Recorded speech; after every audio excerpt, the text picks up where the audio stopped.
ہجر من گفتم علاج زندگی، گفتم علاج زندگی، گفتہ کے دیدار منا گفتم علاج۔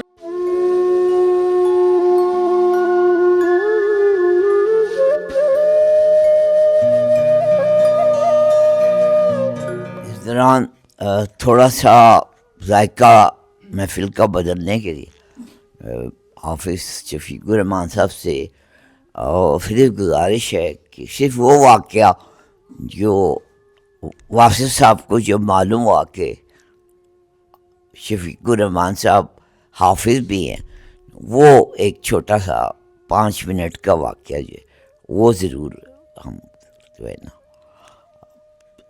جناب۔ میں پہلے بھی اپنے احباب کے سامنے عرض کر چکا ہوں کہ حضور ملک واصف علی واصف صاحب سے میرا تعلق، میرا واسطہ اور میری نسبت قائم ہوئی نومبر 1976 میں نابا روڈ پر لاہور انگلش کالج کے نام سے وہ ایک اکیڈمی چلاتے تھے، اور مجھے بی اے کا امتحان دینا تھا۔ انگریزی ہم لوگ جو ٹاٹورین اور لالین ہیں، ایٹسونین اور آکسفورڈین نہیں، ہماری کمزوری، لہذا پتہ لگا کہ لاہور انگلش کالج، لفظ انگلش پڑھ کر ہم مائل ہوئے کہ یہاں پر داخلہ لیا جائے، اور میں نے نومبر 1976 میں وہاں داخلہ لیا، اور یکم نومبر ہی تھا۔ 1 دسمبر کو عام طور پر جیسا کہ پرائیویٹ اکیڈمیز اور ٹیوشن سینٹرز میں ہوتا ہے کہ آپ ماہانہ فیس اپنی جو ہے وہ دے دیتے ہیں، اس زمانے میں جو فیس تھی وہاں ادارے کی، ہم نے صاحب ظاہر جب پڑھنے جاتے ہیں تو استاد کے ساتھ بھاؤ تاؤ نہیں کرتے، اور پھر حضور ملک واصف علی واصف صاحب سے جب ہم ملے 1 ماہ پورا پڑھا، اور کبھی انہیں یہ نہیں دیکھا کہ وہ انگلش پڑھاتے ہوئے جتنے بڑے انگلش کے شاعر تھے ان کے سٹینزاز پڑھاتے ہوئے، ان کی پوئمز پڑھاتے ہوئے، ان کی پوئٹری پڑھاتے ہوئے انہوں نے کبھی کتاب کے اوراق پر نگاہ ڈالی ہو۔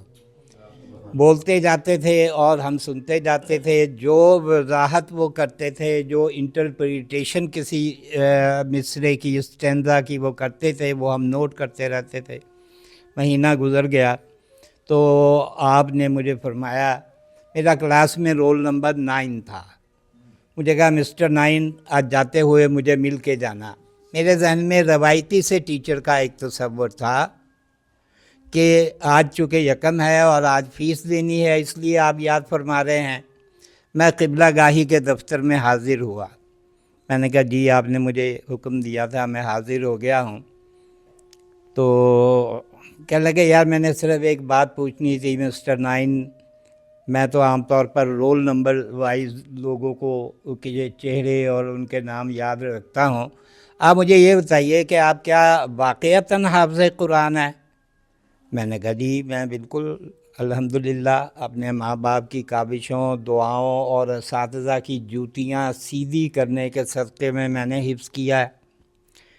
تو کہنے لگے اچھا ایسے کریں، مجھے سورۃ المزمل سنائیں۔ جب یہ فرمایا مجھے آج تک یاد ہے، آپ کے جو بالوں کی لٹ تھی وہ اس طرح تھا، پف، یہاں پر اپنی انگلیوں سے اپنی زلفوں کی کنگھی کی، اور اس کے بعد مجھے کہا سنائیے۔ میں نے سورہ مزمل پڑھنا شروع کی، یا ایھا المزمل قم اللیل الا قلیلا نصفہ او انقص منہ قلیلا او زد علیہ ورتل القرآن ترتیلا، اینڈ تک، جہاں تک یہ سورہ ہے۔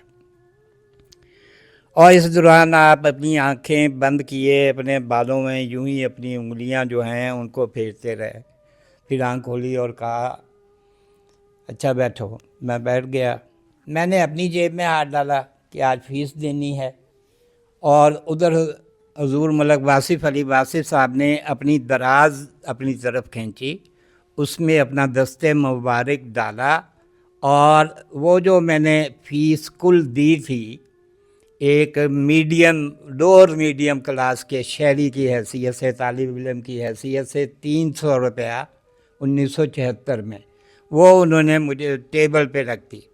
کہا چونکہ آپ حافظ قرآن ہیں میں آپ سے فیس نہیں لوں گا، چاہے آپ 6 ماہ پڑھو، چاہے آپ 6 سال پڑھو، چاہے 6 عشرے پڑھو، میں آپ کو پڑھاتا رہوں گا۔ میں نے کہا جی انشاءاللہ آپ سے تعلق بھی کئی عشروں تک رہے گا۔ آپ یہ نہیں کہ آپ نے میری فیس واپس کر دی ہے۔ خاص طور پر مجھے یہ احساس ہوا ہے، اب میں کبھی سوچتا ہوں کہ آخر انہوں نے سورہ مزمل ہی کا انتخاب کیا تھا۔ یہ قرآنک الوحی نعت ہے، یہ نعت وہ قرآنی نعت سننا چاہتے۔ پھر ایک مرتبہ مجھے دوبارہ ملے، کہنے لگے یار کبھی کبھار کوئی ایک آیت سورت سنا دیا کریں۔ میں نے کہا جی آپ حکم کریں۔ کہنے لگے آپ یہ میں مزید بتا رہا ہوں، پہلے میں نے اس کا ذکر نہیں کیا۔ کہنے لگے کہ آپ ایسے کریں، سورہ والضحیٰ مجھے سنائیں، والضحیٰ واللیل اذا سجی ما ودعک ربک وما قلی واما بنعمت ربک فحدث تک، جہاں تک یہ سورت ہے وہ سنائی۔ پھر کہنے اب سورہ علم نشرح بھی پڑھ دیں۔ میں نے سورہ علم نشرح پڑھی، یہ 2 مہینے بعد کی بات ہے، وہ میں نے سنائی۔ علم نشرح لک صدرک ووضعنا عنک وزرک ووضعنا عنک وزرک الذی انقض ظہرک ورفعنا لک ذکرک۔ میں نے ایک مرتبہ پڑھ دیا، جیسے شاعری ہوتی ہے نا تو کہتے ہیں مکرر، میں نے پھر کہا ورفعنا لک ذکرک، کہتے ہیں 10 مرتبہ کہو ورفعنا لک ذکرک ورفعنا لک ذکرک۔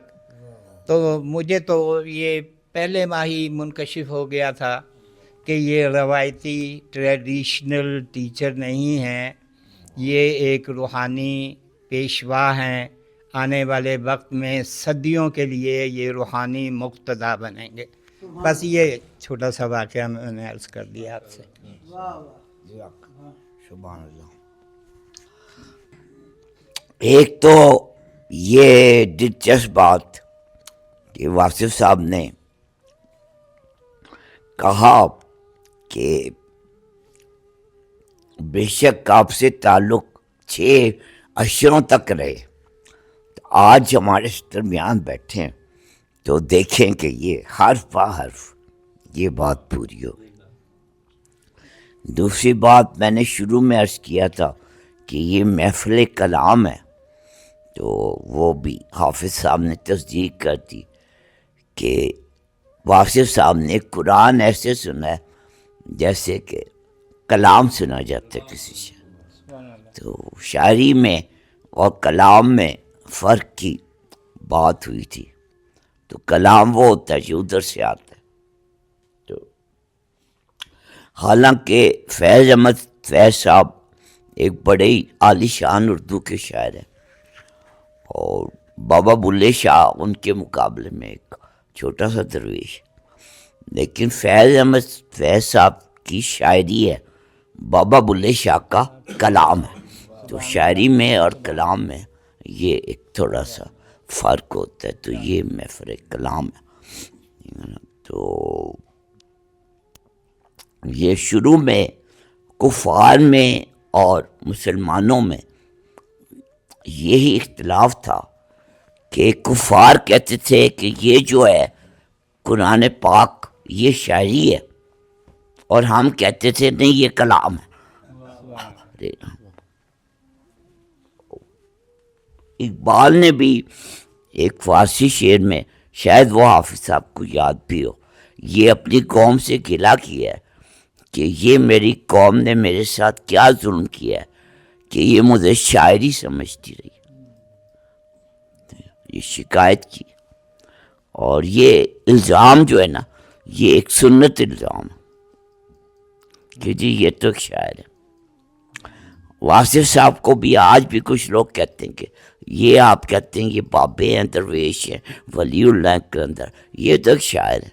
میں کہتا ہوں یار یہ تو 1400 سال سے یہ الزام چلا آ رہا ہے، تو ہمیں تو یہ الزام بڑا پسند ہے۔